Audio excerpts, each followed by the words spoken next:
안녕하세요. 매일 소상공인을 위한 강의를 드립니다. 메소드 특강입니다.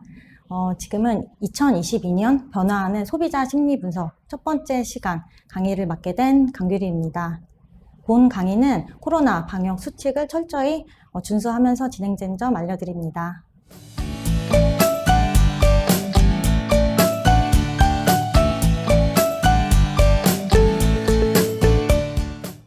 본격적으로 강의를 시작해 보겠습니다. 지금 개요에서부터 온라인 소비 생태계 분석, 온라인 소비 생태계 이슈와 심리 키워드의 순서로 강의를 진행하도록 하겠습니다. 현재 4차 산업혁명과 코로나19로 지금 팬데믹 시대에 있죠. 이거는 우리의 지금 현재의 상태에서 많은 참 영향을 미쳤는데요. 소비자 심리 분석이라는 것은 결국에는 트렌드라고도 말할 수 있습니다. 이런 시대가 변화함에 따라서 계속 소비자들의 라이프 스타일이 변화하고 그거의 키워드를 알아감으로 인해서 우리 소상공인 분들의 운영하시는 그런 비즈니스에 이것들을 제대로 접목을 하고 적용을 하면서 효과적으로 홍보하고 운영을 하실 수 있도록 지금 이제 우리가 이슈로 되어 있는 그런 키워드들을 하나씩 알아보는 시간을 갖도록 하겠습니다. 지금 저성장과 저출산, 고령화 되어가는 이 시대에 코로나까지 겹친 상태입니다. 지금 대한민국의 저출산율은 지금 0.8대, 작년과 같은 경우 0.8대를 기록했는데요. 이 수치는 실제로 OECD 국가 중에서 가장 독보적인 최저라고 합니다. 그리고 이제 내년이와 그 이후에는 0.7대로까지 떨어진다고 하는데요. 정말 저출산에 대한 이런 관련된 비즈니스에 대한 고민도 많이 필요할 것 같습니다.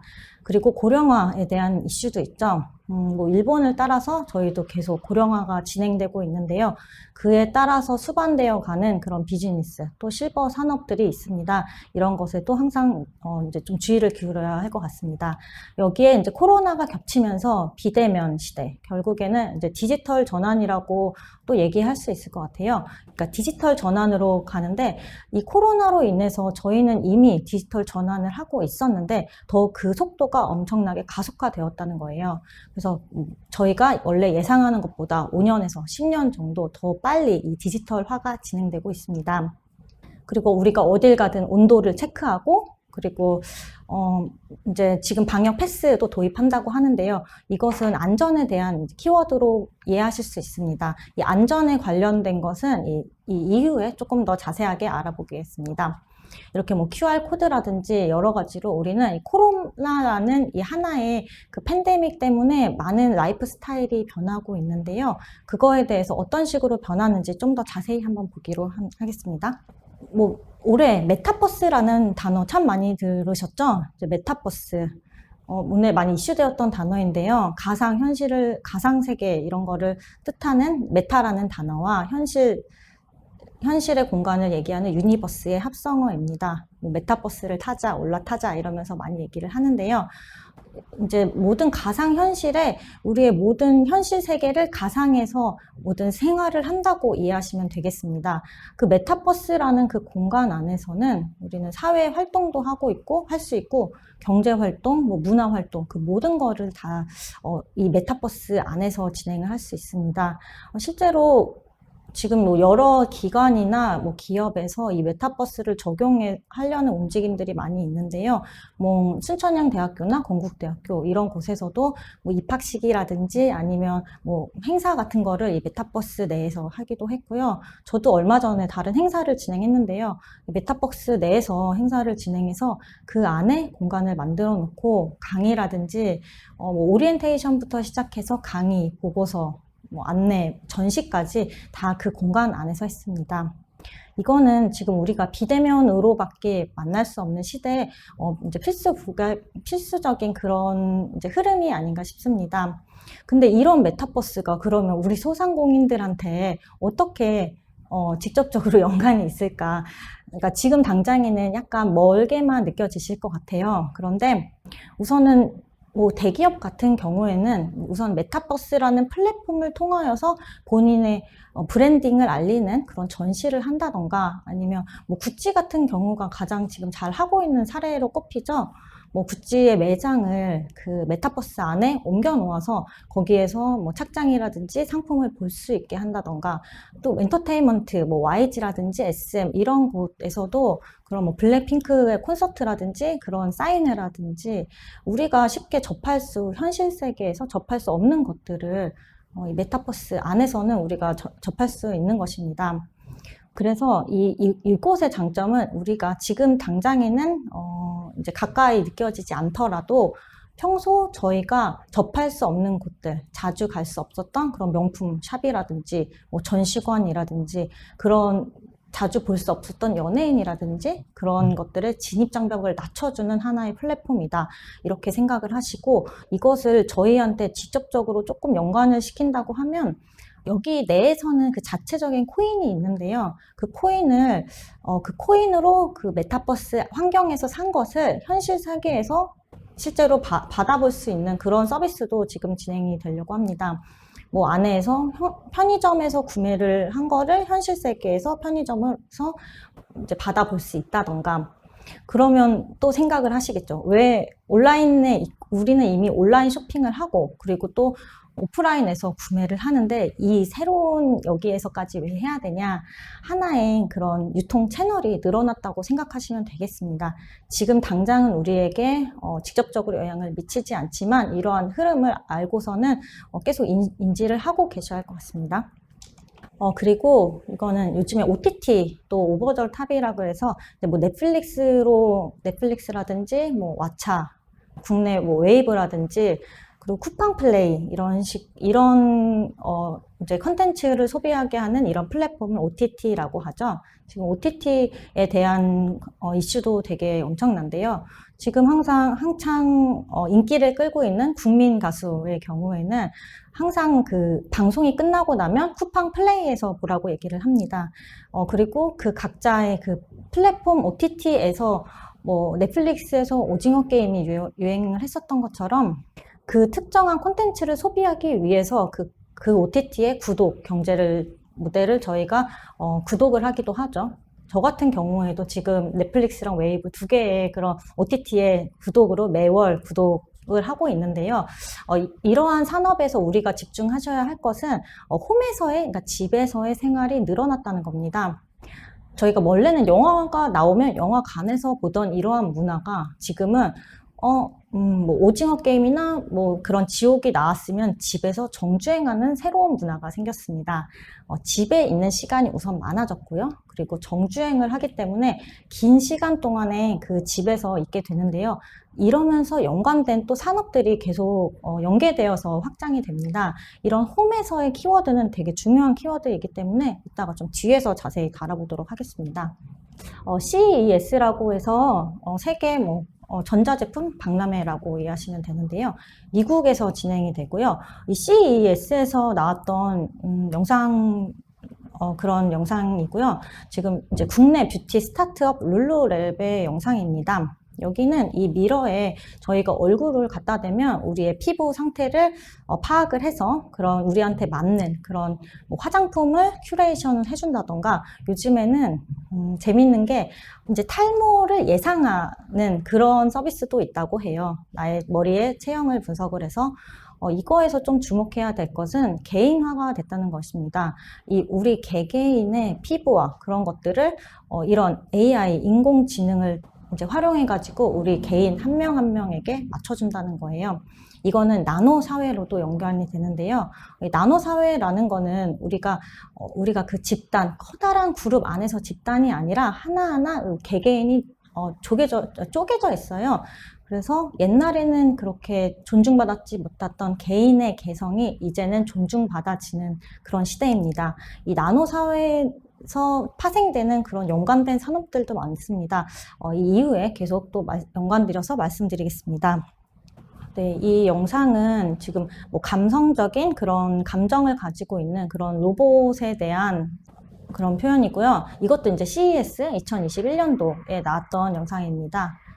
저희 그런 로봇에 대한 기술, 그리고 로봇에 대한 활용도는 이제 이미 많이 있은 바 있겠지만, 이것에 대해서 조금 더 특이한 점은 이 로봇은 이제 감정을 조금 더 전달하고 감정에 치중한 그런 로봇이라는 겁니다. 지금 우리나라에서 1인 가구가 전체 가구에서 31%라고 합니다. 1인 가구가 많아졌고 또 코로나로 인해서 비대면 이렇게 하는데 그런 비대면과 그런 나노 사회 속에서도 결국에는 이런 커뮤니티적인 마인드와 공감 이런 것들이 또 반동적으로 더 필요한 시대가 필요하기 때문입니다. 이거는 지금 삼성에서 나왔던 이제 삼성 영상이에요. 지금 여기에서는 이제 핸디라고 해서 우리가 실제로 원했던 그런 손으로 직접적으로 도와주는 그런 기술들이 접목한 것인데요. 지금 보시면 이제 물을 직접적으로 갖다 준다던가 그리고 접시를 뭐 정리를 한다던가 실제 손을 가지고 되게 디테일하게 할 수 있는 부분을 그렇게 소개를 하고 있습니다. 아직 뭐 출시까지는 모르겠으나 우리의 앞으로의 이런 트렌드는 이렇게 AI와 이런 인공지능이 결합되어서 그리고 감정과 사람들의 마음을 움직이는 그런 편리함에 결합된 그런 형태로 보여진다는 것입니다.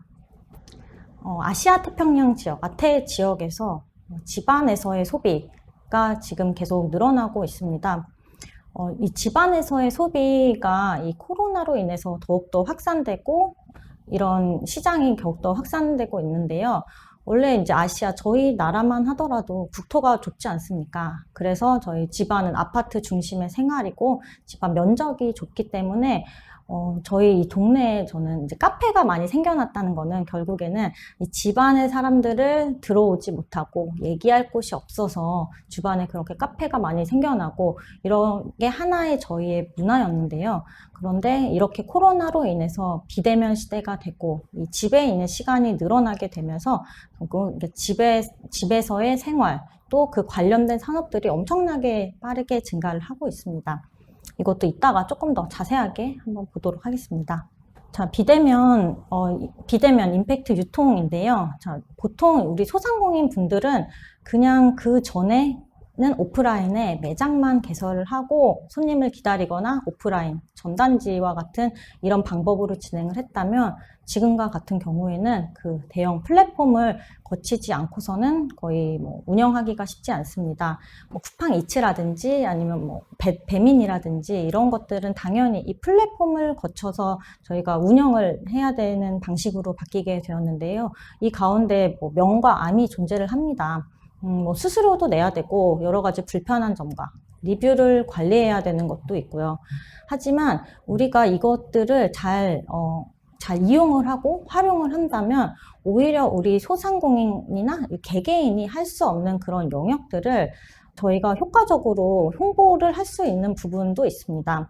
뭐 언론 같은 데나 아니면 뭐 투자를 받을 수 있다거나 아니면 다른 곳과 뭔가 MOU나 협약 체결을 할 수 있다던가 뭔가 우리가 개개인이 할 수 없었다는 것을 무슨 이런 플랫폼을 통해서 조금 더 사업의 확장을 하는데 도움을 받을 수 있기 때문에 이런 것도 스마트하게 좀 인지를 하시고 잘 할 수 있다고 생각합니다. 이건 지금 뭐 에어비앤비에 대한 영상인데요. 결국에는 이제 소통과 공감이 중요하다는 거고요. 지금 이것도 아까 방금 말씀드린 이제 우버이츠나 아니면 뭐 요즘에 뭐 쿠팡이츠 이러한 배달 플랫폼이 상당히 많이 이제 활성화되어 있죠. 그런데 여기에서 또 하나 또 이제 주의 깊게 보셔야 한다는 것은 이제 라스트 마일 딜리버리라고 해서 제일 마지막 고객 접점에 그러니까 유통업계에서 고객의 제일 마지막 만나는 순간을 라스트 마일이라고 하는데요. 마지막을 만나는 그 부분이 점점 더 중요하게 이제 부각되고 있습니다. 마켓 컬리 같은 경우가 어떻게 보면 가장 먼저 이러한 것들을 시도를 했던 것 같습니다. 이 고객 개개인이 이 상품을 언제 받을지를 그 개개인이 이제 설정할 수 있도록 새벽 배송이라든지 이제 그게 우리의 라이프 스타일에 맞춰서 이 회사들이 변화한 케이스라고 할 수 있죠. 그리고 뭐 예스24 같은 곳에서 제가 책을 살 때도 뭐 새벽 배송, 아침 7시 배송, 뭐 당일 배송, 아니면 일반 배송 이런 것을 정할 수도 있고요. 그리고 또 작게는 이런 이제 라스트 마일이라는 게 결국에는 그 배송을 하고 마지막 고객 접점에 그런 공간감, 감정을 그 고객들한테 전달을 함으로써 지금 우리가 너무나 많은 소비 선택지가 있는데 그 선택지에서 우리를 선택할 수 있는 그 감정적인 교류를 할 수 있는 것입니다. 제가 온라인에서 뭔가를 구매를 했을 때 가끔 손편지를 써서 뭐 포스트잇을 붙여서 배송을 해준다던가 뭐 크게 필요하진 않지만 그런 사탕이나 뭐 과자 같은 것을 곁들여서 오는 그런 뭐 것들이 있었습니다. 그게 당장엔 필요하진 않지만 이러한 내가 동일 상품을 또다시 구매하려고 했을 때는 당연히 그곳의 제품을 구매하게 되겠죠. 이러한 고객과의 그 접점을 신경을 쓰는 것이 이제 앞으로 좀 더 중요한 부분이 되고 있습니다. 앞서 말씀드린 바와 같이 코로나19는 우리의 생활에 참 많은 영향을 미쳤는데요. 이 영향을 미친 동일하게 코로나19가 왔지만 이제 저희 고객이라든지 아니면 업체의 그 디지털화에 따라서 디지털화가 얼마나 진전이 되었는지에 따라서 그런 피해가 되었는지 아니면 그게 수혜가 되었는지 그렇게 나눠지는 현상이 있었습니다. 크게 나누자면 이제 디지털 이주민과 디지털 네이티브, 디지털 원주민이라고도 하죠. 그렇게 나눌 수 있겠는데요. 디지털 원주민은 그야말로 디지털 하는 게 너무나 자유롭고 일상적인 사람들입니다. 좀 알파 세대나 이제 MZ 세대라고 불려지는 그런 젊은 층들이 속하겠고요. 그리고 이제 디지털 이주민이라는 것은 원래 아날로그적인 삶을 살았는데 세대가 디지털 세대가 됨에 따라서 가만히 그냥 디지털 이주민이 되어버린 것입니다. 그래서 상대적으로 디지털에 약간 어려우신 분들이 이런 피해가 좀 많이 있었죠. 이제 이 디지털화를 하려면 결국에는 인터넷이라든지 디바이스가 필요합니다. 그래서 교육을 할 때 요즘에 온라인 교육으로 모든 게 가능하다고 하지만 결국에는 이 빠른 인터넷과 온라인 모바일이 있어야 되는 상황에서 약간 그 피해가 컸던 것과 적었던 것이 나눠지지 않았나 생각합니다. 그래서 지금 우리가 가장 이제 집중해야 하는 단어는 바로 많이 들어보셨죠? 디지털 전환, 디지털 트랜스포메이션, DX라고도 하고 그런데요. 우리가 이미 디지털화가 많이 되어 있는 상태입니다. 여기 이제 화면에서 보이는 온라인 쇼핑이라든지 음식 배달, 전자지갑, 디지털 뱅킹, 이미 많은 분들이 이제 이미 하고 계셨던 건데 이거에 대한 이제 가속도라든지 그 디지털 전환에 대한 그런 수준이 코로나로 인해서 급격하게 달라졌다는 겁니다. 온라인 쇼핑에 대해서 조금 더 자세하게 본다면 지금 오프라인 기반으로 사업하시는 분들이 온라인에 요즘에 뭐 스마트 스토어라든지 동시에 같이 입점을 해서 양쪽으로 온 오프라인 같이 운영을 하시는 곳들이 상당히 많습니다. 네이버에서 이제 제출한 그런 자료를 보면 오프라인 기반 분이 온라인에서 네이버 스마트 스토어를 열었을 때 이 코로나 시대에도 불구하고 75%의 그런 업체가 매출이 오히려 상승을 했다고 합니다. 이러한 이제 그러니까 온라인의 비대면 시대를 잘 이용했기 때문에 그렇게 매출 상승으로도 이어질 수 있었다고 생각합니다. 그리고 뭐 온라인 페이라든지 콘텐츠 소비에 대한 것도 되게 중요한데요. 저희는 지금 이 영상도 유튜브를 통해서 보고 계시죠. 그런데 이제 저희가 유튜브나 콘텐츠를 보는 게 소비를 하는 게 너무나 이제 당연한데요. 소비만 하지 마시고 이제 직접 생산자로서 들어가셔야지 이런 이 환경에 이 비대면 생태계에서 살아남으실 수 있다는 겁니다. 조금 이 생산하는 게 실제로 쉽지가 않습니다.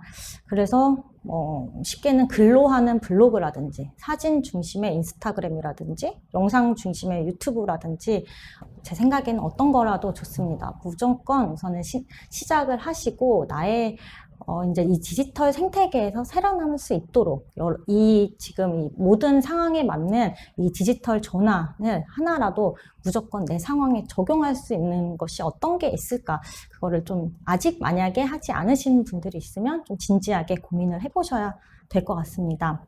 여기에서도 뭐 원격 진료라든지 홈 서비스나 온라인 운동, 이런 것들이 많이 있는데요. 여기에 나오는 키워드들이 다 이제 이 비대면 생태계, 또 코로나로 인해서 영향이 된 그런 생태계에서 파생된 그런 연관된 키워드이고 연관된 라이프 스타일입니다. 그렇기 때문에 이러한 키워드들을 인지를 하시고 이제 사업장에 적용을 해보시는 게 중요할 것 같습니다. 참 ESG라는 단어도 올해 참 이슈였습니다. 뭐 주식이나 뭐 투자 좋아하시는 분들은 아실 텐데요.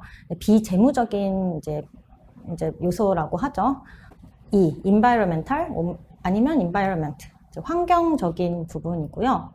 S는 social 사회나 사회적 책임에 대한 것도 많이 집중을 받고 있습니다. 그리고 governance 지배 구조에 대한 얘기인데요.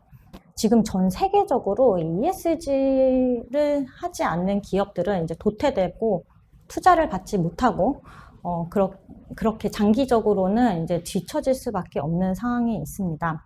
그리고 똑똑한 소비자들도 이런 곳에 많이 관심을 갖고 있어서 우리도 이 ESG에서 무언가는 우리의 사업장에 적용을 해서 내가 이 생태계에서 뭔가 살아남아야 하는 건데 보통은 이 G에 해당하는 지배구조는 일반 소상공인들이 접근하기가 쉽지 않습니다. 보통은 정부라든지 기관, 기업에서 이런 지배구조에 대한 부분은 많이 적용을 하고 있고요.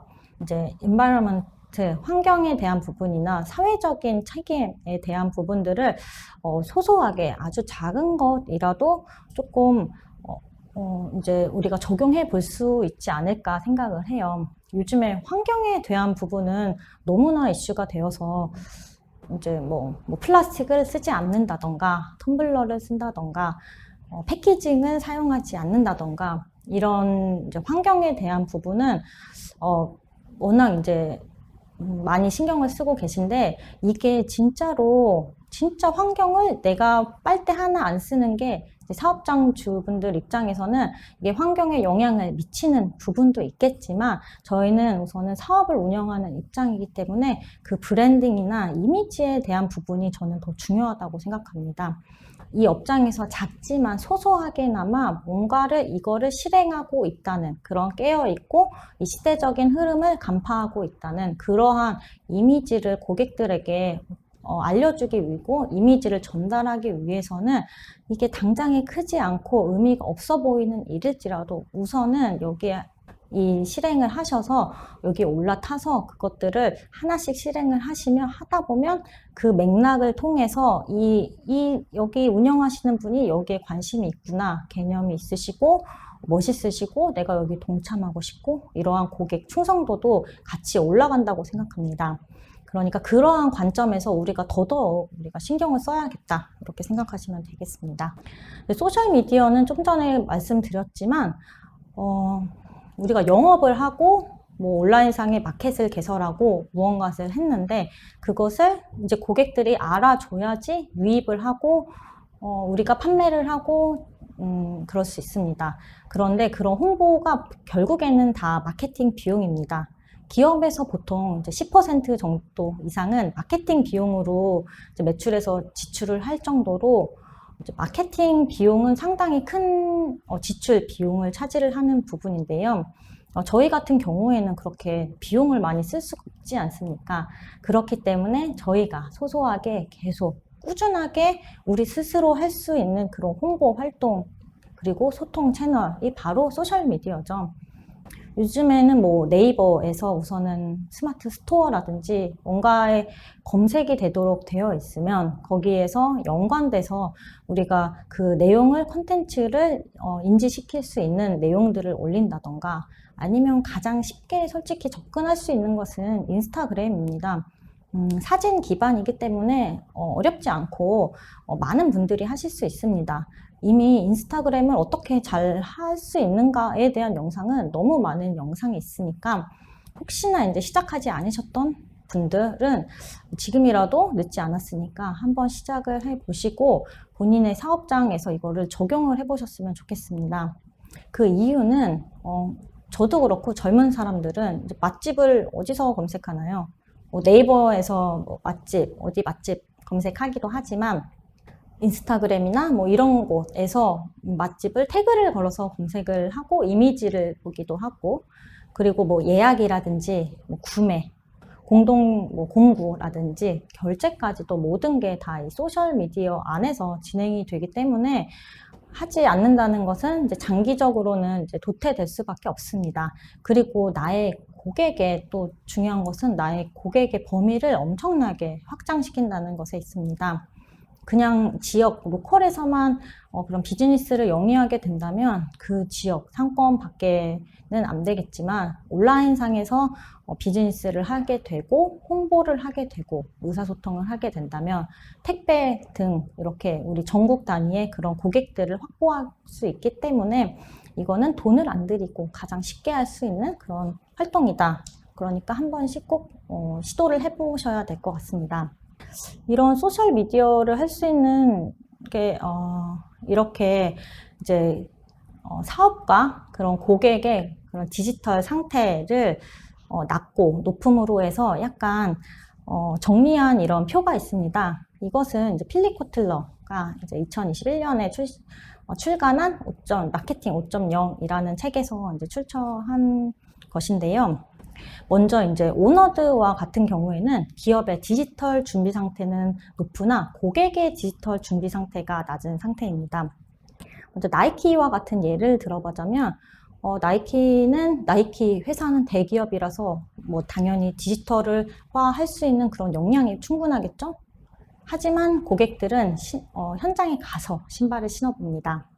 그렇기 때문에 지금 뭐 나이키 같은 경우에는 저는 자사몰의 자사 앱 서비스의 그런 기술 능력을 엄청나게 투자를 했고요. 그리고 뭐 그 안에서 자사몰의 기술을 투자한다는 것은 투자를 했기 때문에 그 자체적인 프로모션이나 이벤트가 가능합니다. 그리고 이거는 결국에는 다 데이터의 싸움인데 데이터를 많이 쌓게 됩니다. 그래서 내 자사몰에 들어가서 어떠한 고객들이 어떤 시간에 어떠한 상품들을 뭐 구매를 하는지, 어떠한 사이즈를 구매를 하는지 등 여러 가지 데이터가 쌓이기 때문에 이 안에서 마케팅을 하거나 아니면 새롭게 상품 기획을 하거나 그 어떤 것을 하기에 좋은 그런 모델이 될 수 있습니다.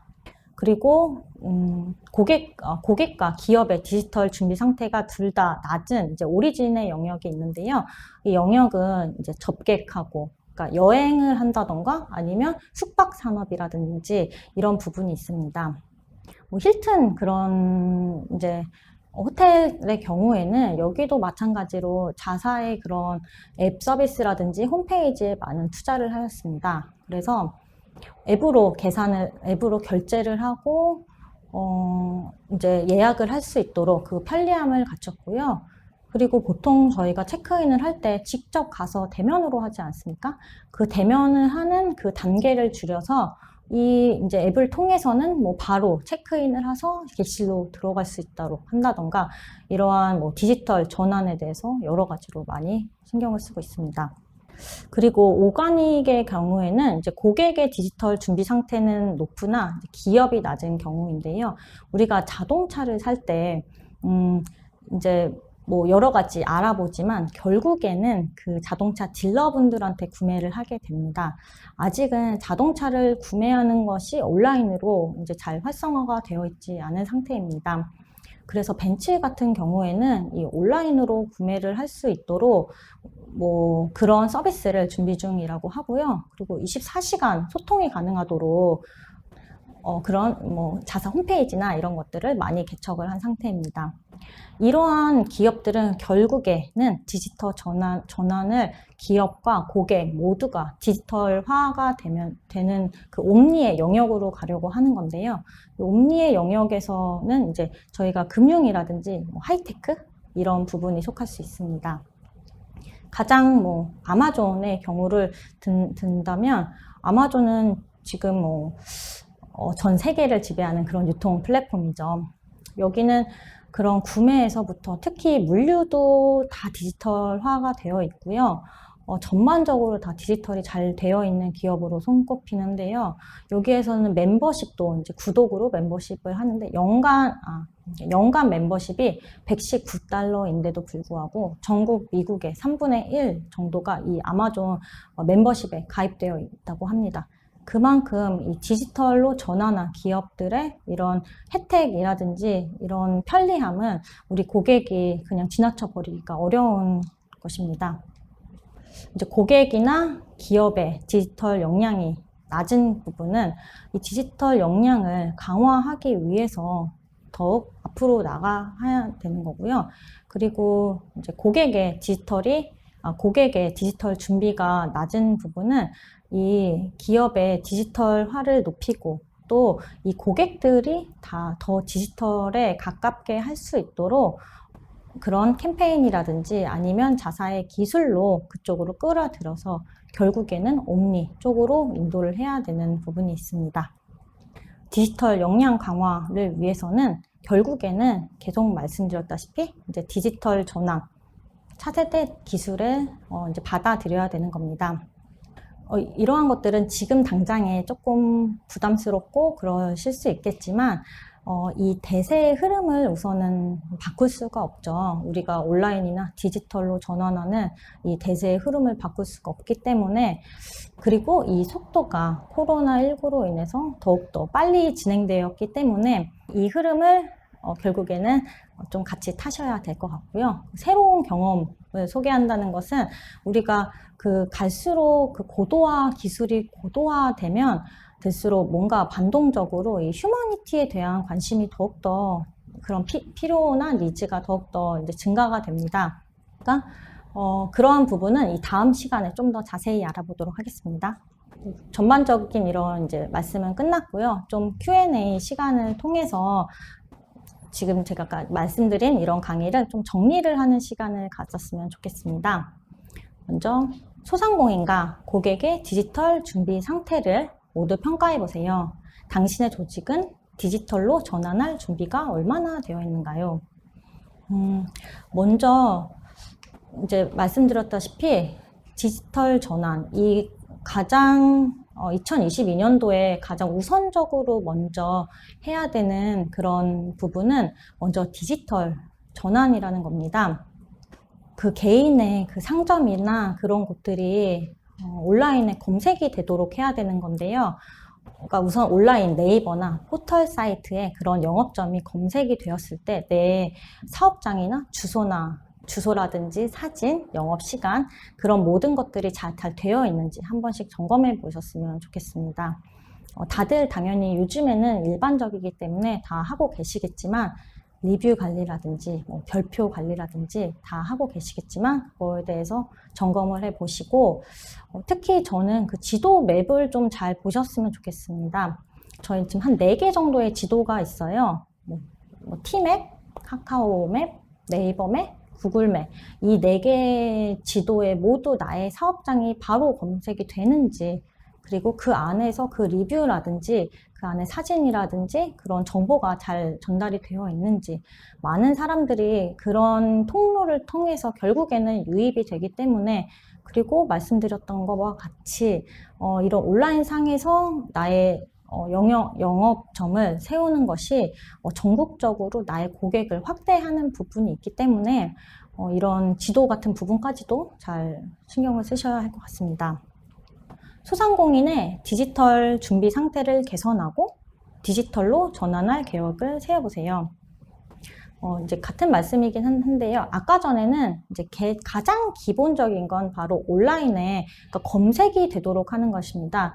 온라인 지도나 온라인에 검색이 되는지 이것에 대해서 생각을 하시고 그리고 검색이 된다면 이거를 검색 같은 경우는 누가 검색을 해야지 들어오는 것이잖아요. 그러니까 누가 검색을 할 수 있도록 마케팅을 하는 부분이 있습니다. 그래서 아까 말씀드렸던 그런 소셜 네트워크 서비스, 그런 소셜 미디어를 적극 활용하기를 추천드립니다.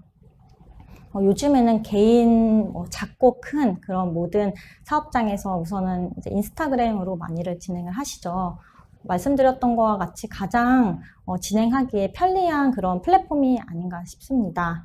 우선 사진만 몇 장 찍어서 올리면 되고 태그를 걸어서 하면 되고, 그리고 약간 자유롭게 운영을 하시는 분들은 그 인스타그램을 통해서 뭐 오늘 언제 오픈을 해요, 오늘은 무슨 신상품이 나왔어요, 이러면서 그렇게 운영을 하고 계십니다. 그러면 그런 매니아층이 생기고요, 고객 충성도가 높아집니다. 이제 소통하는 가운데서 고객 충성도가 높이고, 그냥 판매하는 경우에서도 이제 DM이라고 많이 하죠. 다이렉트 메시지를 이 인스타그램 안에서 이제 보내게 되면서 서로 소통을 할 수 있는데요. 요즘에는 이제 너무나 많은 선택지가 있습니다. 아까 전에 좀 말씀 못 드린 부분이 있는데, 이제 큐레이션에 대한 부분입니다. 이제 큐레이션은 많은 정보를 수집해서 선택을 해서 그거를 선정적으로 제공을 하는 게 바로 큐레이션 서비스인데요. 일반 고객들은 그 자기가 선택해야 되는 폭이 10가지가 넘어가면 오히려 혼란이 되고 스트레스를 받게 됩니다.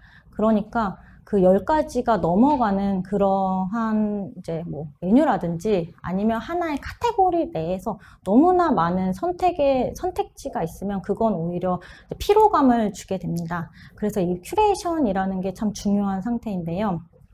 우리가 이 인스타그램을 통해서도 이제 자기네 상품이라든지 그런 것들을 알릴 수 있기 때문에 알리면서 또 우리가 추천도 하고, 그리고 이제 DM을 통해서 직접적으로 고객과 소통하는 이런 방식으로 유입을 시키고 또 유입을 할 수 있도록 기본적인 검색 노출을 하고 이렇게 할 수 있을 것 같습니다.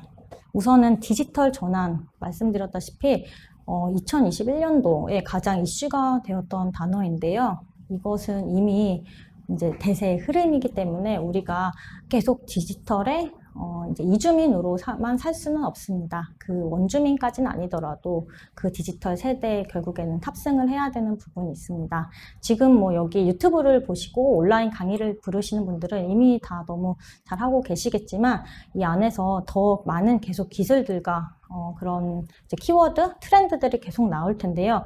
이것들을 결국에는 나의 사업장에 어떻게 적용을 시킬 것인가, 그거에 대해서 진지하게 고민을 해보시고, 요즘과 같은 시대에는 아까 잠깐 말씀드렸다시피 이제 나노 시대입니다. 각자의 개성이 존중되는 시대이기 때문에 모든 고객을 다 만족시키려고 하지 마시고 내가 좋아하는 부분에 집중하여서 그거 부분만 잘 끌고 나가신다면 그 충분히 많은 매니아층들을 섭렵하시고 그 가운데서 잘 비즈니스를 영위하실 수 있을 거라고 생각합니다. 지금 우선 강의는 끝났는데 여기 질문 중에 메타버스 사례를 좀 더 말씀해 달라고 말씀을 해주셨어요. 메타버스 지금 국내 네이버의 제페토 가장 많이 하고 있죠. 그리고 뭐 로블록스라든지 약간 뭐 2D에 가까운 그런 게더타운 같은 게 있는데요. 일반적으로는 기업에서 이제 지금 코로나로 대면이 불가능하기 때문에 많은 사람이 모이는 그러한 행사들을 그냥 일반 줌이 이제 회의하는 그런 플랫폼이잖아요. 그걸로 하게 되면 한계가 있기 때문에 메타버스 내에서 행사장을 만들고 공연장을 만들고 그 안에서 행사를 하게 됩니다. 보통은 뭐 행사나 전시라든지 최근에 뭐 LG라든지 이런 곳에서 자신의 기술을 이제 알려주고 아니면 그러한 것들을 표현해주기 위해서 보통 메타버스를 이제 많이 활용을 하죠. 그런데 이제 저희 같은 경우에는 우선은 이제 들어가서 한 번씩 해보신다던가, 아까 말씀드렸다시피 이 메타버스의 장점은 그 다른 곳의 진입 장벽을 낮추는 데 있거든요. 그러니까 이제 우리가 평소 약간 들어가기 힘들었던 구찌라든지 어려운 그런 연예인을 볼 수도 있고, 그리고 지금 당장에 이제 활용하기는 힘들지만 그 안에서 내에서의 그 플랫폼마다의 토큰, 그 코인이 있는데요. 그 코인이 앞으로는 그 안에서 구매한 게 밖에서도 구매할 수 있다고 하니까 그리고 어떤 사례 같은 경우에는 이제 메타버스라는 이 온라인이라는 게 결국에는 장점이 그 한계가 없다는 건데요. 또 다른 메타버스 플랫폼 같은 경우에는 아예 뭐 이제 우리가 구매할 수 있는 그 부동산이라고 하죠. 그 지역에 구매할 수 있는 지역을 한정을 시켜놨어요. 희소성을 부여한 겁니다. 그래서 그 지역, 구역 하나에 그 셀 하나하나를 판매를 하는데요. 그 가격이 맨 처음에 플랫폼을 오픈해서 팔았을 때보다 지금은 그 가격이 엄청나게 뛰었다고 합니다. 우리가 현실에서 부동산을 사듯이, 주식을 사듯이 그 메타버스 내에서도 이러한 이제 부동산이나 자산 거래까지도 가능한 거죠. 말씀드렸다시피 이 메타버스 안에서는 우리는 문화 활동이라든지 이제 경제 활동, 투자 이런 모든 게 가능하게 된다는 겁니다. 아직은 약간 갈 길이 멀고요. 어찌 보면 우리가 이미 해왔던 온라인의 것들인데 그게 이제 조금 더 현실 세계에 어떻게 직접적으로 될지는 좀 더 이제 봐야 될 것 같습니다. 혹시 뭐 추가적인 그런 질문이 없다면 여기서 강의 마치도록 하겠습니다. 잘 들어주셔서 감사합니다.